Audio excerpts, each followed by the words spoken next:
Hello friends, मेरा नाम शिवांश है। तो आपका हमारे चैनल पर एक बार फिर से स्वागत है।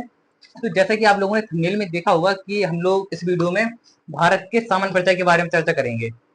जो बेसिक जो फैक्ट होते हैं हम लोग आपको उसको विस्तार से बताएंगे कि जो भारत की जो भौगोलिक स्थिति है वो किस प्रकार की है, कहाँ जैसे कि चौड़ाई और जो क्षेत्रफल है वो कितना है, किस राज्य की जनसंख्या ज्यादा है, किसकी कम है, क्षेत्रफल किस राज्य का ज्यादा है, किस राज्य का कम है। तो इस प्रकार के बारे में हम लोग विस्तृत चर्चा करेंगे। चलिए शुरू करते हैं। तो जैसा कि टॉपिक है भारत का सामान्य परिचय। तो सबसे पहले हम आप लोगों को बताएंगे कि भारत का जो भौगोलिक क्षेत्रफल है, मैं लिख देता हूँ, 32,87,263 वर्ग किलोमीटर। ठीक है, 32,87,263 वर्ग किलोमीटर, जो कि दुनिया का 2.4% है, दुनिया पृथ्वी का। ठीक है, जो भारत का है 2.4% है पूरी दुनिया का। ठीक है, एक फैक्ट हो गया। और जो भारत का क्षेत्रफल के हिसाब से तो भारत का 7वां स्थान आता है। रूस, कनाडा, चीन, अमेरिका, ब्राजील, ऑस्ट्रेलिया, भारत। तो 7वें नंबर पर भारत आता है क्षेत्रफल की दृष्टि से। और जनसंख्या की दृष्टि से भारत का स्थान खैर पहला आ गया है, लेकिन ऑफिशियली अभी पहला नहीं आया है। कहीं कहीं प्रमाणिक जो स्रोत है तो उनमें दिखाते हैं कि भारत का पहला स्थान आ गया है। भारत की 2025 में जो जनगणना होनी है तो उसमें ऑफिशियल हो जाएगा कि भारत की जनसंख्या कितनी है और किस स्थान पर है। हालांकि ये क्वेश्चन आएगा नहीं किसी एग्जाम, क्योंकि वर्तमान में एक तरह से विवादित स्वरूप ले लेगा, क्योंकि भारत ने ऑफिशियली अभी अनाउंस नहीं की अभी जनसंख्या। अभी भी 2011 की जनगणना के अनुसार ही डिसाइड होता है। ठीक है, क्षेत्रफल हो गया 2.4% है। और आप लोगों को बता दें कि जो जनसंख्या है विश्व की 17.4% भारत में निवास करती है। जो दुनिया में जितनी जनसंख्या है उसमें से 17.4% वो भारत में निवास करती है। लोग चर्चा करेंगे भारत की जो भौगोलिक स्थिति के बारे में। आप लोगों को ईस्ट, वेस्ट, नॉर्थ, साउथ सबके बारे में बताएंगे कि जो ईस्टर्न पॉइंट कौन सा है, वेस्टर्न, नॉर्दर्न, सदर्न। ठीक है, इसको हम आउटलाइन मैप के हिसाब से समझेंगे।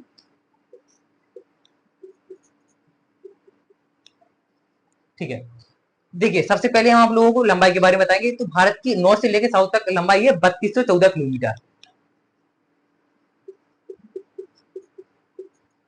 और ईस्ट से वेस्ट की लंबाई है 2933 किलोमीटर। क्वेश्चन जानकर पूछते हैं कि भारत की नॉर्थ से साउथ की लंबाई ज्यादा है कि ईस्ट से वेस्ट की लंबाई ज्यादा है। तो ये आप लोगों को ध्यान रखना चाहिए, नॉर्थ से साउथ की लंबाई ज्यादा है। ठीक है, अब हम आप लोगों को बताएंगे सबसे लास्ट पॉइंट कौन सा है, इस पॉइंट का कौन सा लास्ट पॉइंट है, वेस्ट का कौन सा है, नॉर्थ का कौन सा है, साउथ का कौन सा है। ठीक है, देखिए ईस्ट में आप लोगों को पता होगा कि सबसे ईस्ट में राज्य है अरुणाचल प्रदेश, वेस्ट में है गुजरात, नॉर्थ में JNK है, और सदर्न में है अपना तमिलनाडु। ठीक है, तो हम लोग ईस्ट में बताते हैं अरुणाचल प्रदेश में।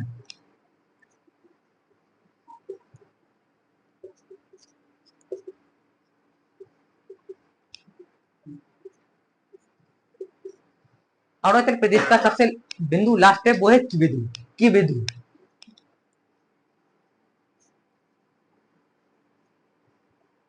ठीक है, अरुणाचल प्रदेश का किबिधु है। और जो गुजरात का लास्ट पॉइंट है, मतलब भारत का बेस्ट एंड लास्ट पॉइंट है, वो है गौरमोता।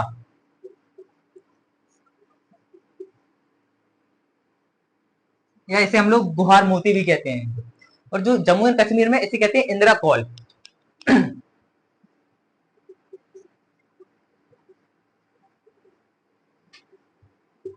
और जो सदर्न में है उसे कहते हैं कन्याकुमारी।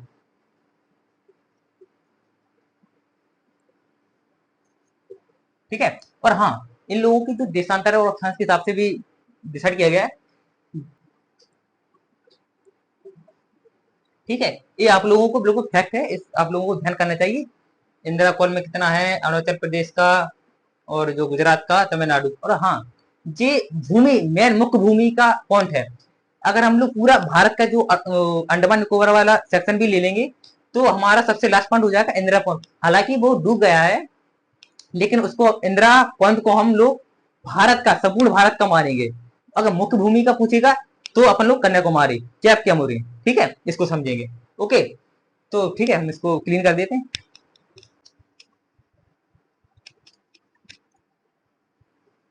देखिए आप लोगों को पता होगा कि क्वेश्चन कर्क रेखा से भी काफी क्वेश्चन आते हैं कि कर्क रेखा कितने राज्यों से होकर गुजरी है, कौन कौन राज्यों से होकर गुजरी है। तो एक पॉइंट काफी एग्जाम में आने लगा है कि मुख्य पॉइंट, चलिए तो हम इसका सिंपल मैप बनाते हैं।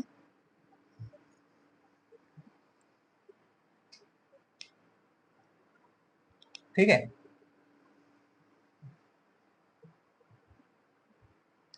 23.5 डिग्री अक्षांश कर्क रेखा गुजरी है, 23.5 डिग्री।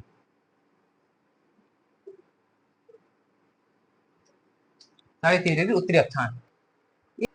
ये भारत के 8 राज्यों से होकर गई है। ठीक है, चलिए तो हम क्रम बताते हैं आपको। सबसे पहले गुजरात, राजस्थान, मध्य प्रदेश, छत्तीसगढ़, झारखंड। झारखंड के बाद आ जाइए वेस्ट बंगाल, त्रिपुरा, मिजोरम। इन 8 राज्यों से होकर कर्क रेखा गुजरी है। ठीक है, तो ये क्वेश्चन पूछते हैं, लेकिन अब हम आप लोगों को बताएंगे। देखिए, कर्क रेखा से पहले क्वेश्चन पूछते थे कर्क रेखा कितने राज्यों से होकर गई है। ठीक, फिर क्वेश्चन पूछने लगे हैं कर्क रेखा किन किन राज्यों से होकर गई है। लेकिन मेरा मानना है कि क्वेश्चन अब ज्यादातर किस प्रकार आएगा कि कोई विशेष शहर रहेगा, कर्क रेखा के उत्तर में स्थित है, कर्क रेखा के दक्षिण में स्थित है। इस प्रकार के क्वेश्चन मैपिंग के 100% कर्क रेखा से पूछे जाएंगे, क्योंकि लगभग ये क्वेश्चन इनके हो गए हैं, मतलब काफी बार पूछ गए, तो इनका कोई वैल्यू नहीं रह गई है। अब जो क्वेश्चन पूछेगा कि कौन सा शहर कर्क रेखा के उत्तर में है, दक्षिण में है, ईस्टर्न, वेस्टर्न, इस प्रकार के क्वेश्चन पूछेंगे, तो आप लोगों को मैपिंग पर मैप में देख लेना बिल्कुल अच्छे से कि कौन सा शहर पास में है, दूर है, तो वो क्लियर हो जाएगा आप लोगों का। तो फिर हम आप लोगों को बताएंगे कि जो भारत का सबसे क्षेत्रफल में सबसे बड़ा राज्य कौन सा है, छोटा कौन सा है। देखिए, क्षेत्रफल में सबसे बड़ा राज्य है राजस्थान, और सबसे छोटा राज्य गोवा। राजस्थान, गोवा क्षेत्रफल में, और जनसंख्या में उत्तर प्रदेश सबसे बड़ा है, बड़ा नहीं, महाबड़ा है उत्तर प्रदेश। और सिक्किम है, वो छोटा राज्य जनसंख्या के मामले में। तो ये आप लोगों को बिल्कुल ध्यान रखना चाहिए। ठीक है, और हम आप लोगों को बताएंगे जो उत्तर प्रदेश है वो सबसे ज्यादा राज्यों से अटैच है, मतलब सबसे ज्यादा राज्यों से उसकी सीमा लगती है। तो हम उत्तर प्रदेश का एक स्पेशल वीडियो बनाएंगे, तो उसके उत्तर प्रदेश में उसके बारे में हम विस्तृत चर्चा करेंगे कि उत्तर प्रदेश किन किन राज्यों से जुड़ा है और उसके जिले किन किन राज्यों से जुड़े हैं, तो हम उसको विस्तृत चर्चा करेंगे। ठीक है, तो हम इसको पहले क्लीन कर देते हैं।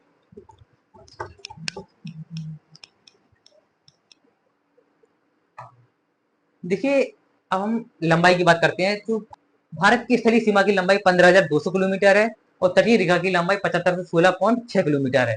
ठीक है, गुजरात की सबसे लंबी तटरेखा है, तो जो गोवा है उसकी सबसे कम तटरेखा है। ठीक है, ये आप लोगों को ध्यान होना चाहिए, खैर होगा ये आप लोगों का। गुजरात, गोवा। देखिए, हम आप लोगों को एक क्रम में बताते हैं, यानी कि भारत के जितने राज्य हैं, भारत में आप लोगों को पता होगा कि 28 राज्य हैं और 8 केंद्र शासित प्रदेश हैं। 28 राज्यों के हम आपको लोग क्रम से नाम बताएंगे। आप लोगों को क्या करना है, मैप के सहारे से याद करना है, वैसे याद नहीं करना कि सीधे विदाउट क्रम। हिमाचल, उत्तराखंड, ठीक है, पंजाब, हरियाणा, जो उत्तर वाला पार्ट हो गया है, मिडिल में है उत्तर प्रदेश, मध्य प्रदेश, वेस्ट में आएंगे गुजरात, राजस्थान, ठीक है, और दिल्ली मध्य में है अपनी। फिर उसके नीचे आ जाइए महाराष्ट्र, कर्नाटका, केरला, तमिलनाडु, छत्तीसगढ़, सॉरी आंध्र प्रदेश, तेलंगाना, उड़ीसा, छत्तीसगढ़, झारखंड, बिहार, क्रम हो गया। पश्चिम बंगाल, सिक्किम। ठीक है, अब आ जाइए ईस्टर्न पे, असम, अरुणाचल प्रदेश, ओके, त्रिपुरा, नागालैंड, मिजोरम, मेघालय, ये सब राज्य हो गए अपने। ठीक है, तो आप लोगों को ये बिल्कुल कंठस्थ होने चाहिए कौन सा राज्य किस लोकेशन पे है।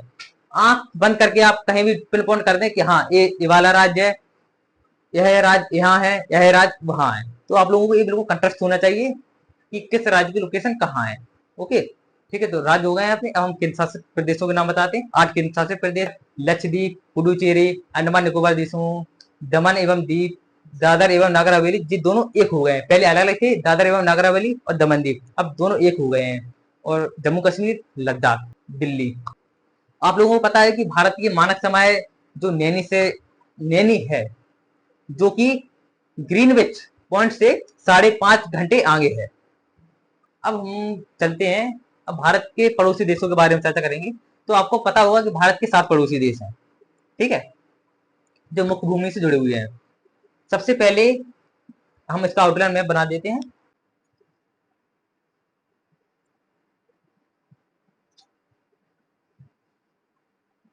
अच्छा नहीं बनाया, लेकिन ठीक है। देखिए, पाकिस्तान, अफगानिस्तान, चीन, नेपाल, भूटान, म्यांमार, बांग्लादेश, और जो श्रीलंका है उससे सीमा नहीं लगती है, लेकिन पड़ोसी देश के रूप में गिना जाता है। ठीक है, यहाँ पर श्रीलंका है। पाक जल डब्ल्यू मध्य पाक जल संधि से जुड़ा हुआ कहते हैं इसको। ठीक है, जो अंडमान निकोबार को 10 डिग्री चैनल है, वो अंडमान निकोबार को एक दूसरे से अलग करता है। ये क्वेश्चन काफी एग्जाम में पूछा जाता है कि कौन सा डिग्री चैनल अंडमान और निकोबार द्वीप समूह को अलग करता है, वो है 10 degree channel. 8 degree channel Maldives Minicoy को अलग करता है। 9 डिग्री चैनल मिनिकॉय लक्षद्वीप को अलग करता है। ठीक है, 8, 9, 10 ये आप लोगों को याद होना चाहिए। लगभग एक फैक्ट है, कई एग्जाम में पूछते हैं कि कौन सा डिग्री चैनल किन किन दो बड़े देशों को, दो बड़े क्षेत्रों को अलग अलग करता है। 8, 9, 10 चैनल आपको समझ में आ गए होंगे। तो अब हम आपको बताएंगे कि किस देश के साथ भारत की सबसे ज्यादा सीमा साझा होगी। तो बांग्लादेश के साथ भारत की सबसे लंबी सीमा है और अफगानिस्तान के साथ सबसे छोटी सीमा है। जो बांग्लादेश के साथ है वो 4096 किलोमीटर है लगभग। जो अफगानिस्तान के साथ है वो 106 किलोमीटर है। देखिए, बांग्लादेश पाकिस्तान के साथ भारत की सीमा 33-23 किलोमीटर है। नेपाल के साथ 1751 किलोमीटर है। म्यांमार के साथ 1643 किलोमीटर है। भूटान के साथ 699 किलोमीटर है और चीन के साथ 3488 किलोमीटर है। इन सब देशों के साथ जो जितनी लंबाई है वो आप लोगों को याद करनी चाहिए। सभी एग्जाम में पूछते हैं कि किस देश के साथ भारत की कितनी किलोमीटर की सीमा लगती है। और श्रीलंका के साथ तो भारत के साथ स्थल सीमा लगती नहीं, तो इसका कोई मैटर ही नहीं करता। ये लंबाई होगी सभी देशों की, किस देश की लंबाई कितनी भारत के साथ साझा करती है। और आप लोगों को बता दें, जो रेड क्लिप रेखा है भारत और पाकिस्तान के बीच रेड क्लिप रेखा है। अफगानिस्तान का डूरंड रेखा जो सीमा होती है उसको डूरंड रेखा कहते हैं। भारत पाकिस्तान को रेड क्लिप रेखा कहते हैं। भारत बांग्लादेश को भी रेड क्लिप रेखा कहते हैं। जो भारत और चीन के मध्य रेखा उसके मैकमोहन रेखा कहते हैं। ये पूछते हैं लगभग हर एग्जाम में, तो आपको इसको याद करना चाहिए। आप कुछ नहीं करना, आप वीडियो को सिनॉप्सिस वीडियो देखते रहिए और इसका सिनॉप्सिस बना दीजिए या इसको बिल्कुल ध्यान से सुनिए। और जो भारत का जो समय अंतराल है, जो पूरब से लेकर पश्चिम तक, उसमें 2 घंटे का अंतर है। तो आप लोगों का वीडियो देखने के लिए बहुत बहुत धन्यवाद। यदि आप हमारे चैनल पर नए तो हमारे चैनल को सब्सक्राइब जरूर कर दें। और पिछली वीडियो में हमने कर्का की वीडियो बनाई थी। अगर आप लोगों को मौलिक कर्का के बारे में विस्तृत जानकारी चाहिए, उसमें हमने बिल्कुल विस्तार से मौलिक कर्का के बारे में चर्चा की है, तो आप उससे जाकर आई बटन पर वो आपको मिल जाएगी। धन्यवाद।